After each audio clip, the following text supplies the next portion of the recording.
Welcome back. In this video module, we're going to think about a very critical aspect of the medication use experience, and that is transitions of care. Very important topic in contemporary healthcare, so it's important that you understand what it means and what the ramifications of transitions of care can be in terms of medication use. First, let's think about this term, transitions of care, and I've got a whole bunch of different phrases on this slide for you. Over time, people have called this different things: seamless care, case management, continuity of care or continuation of care, continuum of care, discharge planning, all the things that you see there. The phrase that I want you to use, and the one that is the current contemporary phrase that we will use in practice, is transitions in care. Let's think about what that means. I'm going to look at a couple of visuals to help us think about this. First of all, we have a patient at the hospital in this particular figure. It may surprise you that transitions of care happen within a hospital or any other kind of institution. Let's think about why that is. Patients admitted, maybe they go to different nursing units. They might be admitted to different clinical services or the team that's taking care of them. Different attending staff. These are the physicians that are in charge of their care. They might go to surgery. After surgery, maybe they're going to critical care, or they go to a step-down unit where they can recover. And then ultimately they're going to be discharged and maybe they're readmitted. I think when a healthcare consumer goes to the hospital, they tend to think this is a safe place in terms of their health, and hopefully it is. But certainly within that environment, there are transitions happening. And as a patient goes from one of these places to another, even within an institution, sometimes problems occur with their medications. So inpatient transitions. The next thing I want to think about are outpatient transitions. So in this figure, we got our patient at home.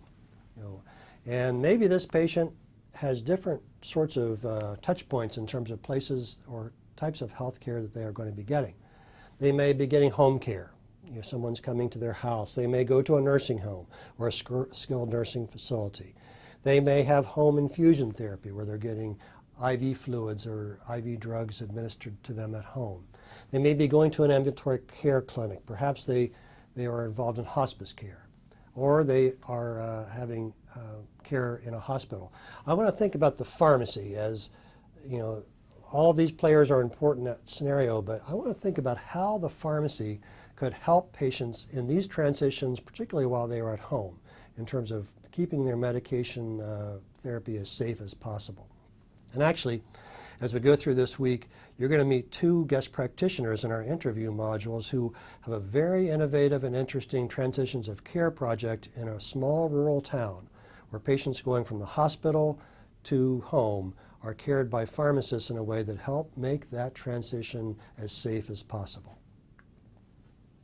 Why is medication reconciliation important? And this is one of our pharmacy fundamentals today.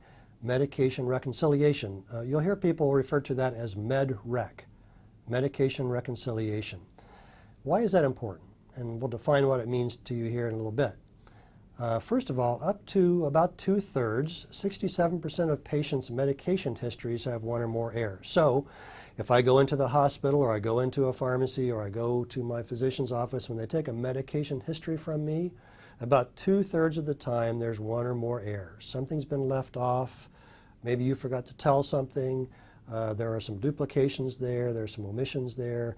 Often there are problems with a simple medication history taken from a patient.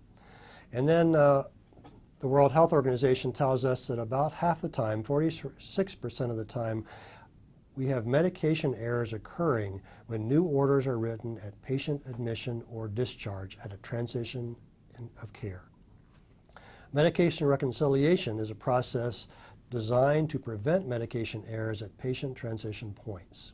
And we'll see more what that means here in a minute. We talked about medication therapy management earlier, and I showed you a little booklet that I invited you to access online. Medication Therapy Management in Pharmacy Practice, published in 2008. They say this: it is important that systems be established so that pharmacist-provided MTM services can focus on reconciling the patient's medications and ensuring the provision of appropriate medication management during transitions of care. Think about our need to have medication therapy management during transitions of care. Really critical. Here are our pharmacy fundamentals then. What is a transition of care? The Joint Commission that we're going to define for you as a pharmacy fundamental here says that this is the movement of patients between various healthcare settings. So I'm transitioning from one healthcare setting to another.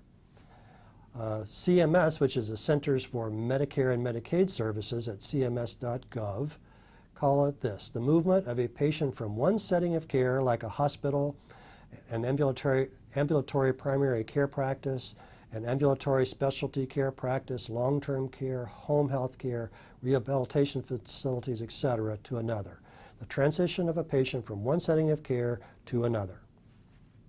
And I guess we should train ourselves that when we think about transitions, red lights should go off. This is a prime time for medication errors, and we should be very vigilant in trying to prevent that from happening. We talked about medication reconciliation, or MedRec. Medication reconciliation is the process of comparing a patient's medication orders to all the medications that the patient has been taking. This reconciliation is done to avoid medication errors such as omissions, duplications, dosing errors, or drug interactions. This is defined by the Joint Commission. It sounds kind of simple, really, doesn't it? I was taking certain drugs before I had a transition. They need to make sure that the drugs that I'm going to be taking after that transition are correct, but it's a simple concept but very hard to get right. MedRec, a lot of people spend a lot of time in our institutions and in our healthcare systems to help make that work. And then Joint Commission. We've referred to Joint Commission a couple of times this course already. You need to know what the Joint Commission is, and you can learn more at jointcommission.org. Joint Commission is an independent, not-for-profit organization that accredits and certifies more than 20,000 healthcare organizations and programs in the United States. Joint Commission accreditation and certification is recognized nationwide as a symbol of quality that reflects an organization's commitment to meeting certain performance standards. Joint Commission. Finally, for this module, here's a discussion forum question I'd like you to think about as we continue our discussions throughout the week. And that is, how could the pharmacist play a stronger role in assisting patients experiencing transitions of care? Well, as I said, we'll learn from two pharmacists what they are doing and what their systems are doing, but I want to hear what you think. Thanks so much.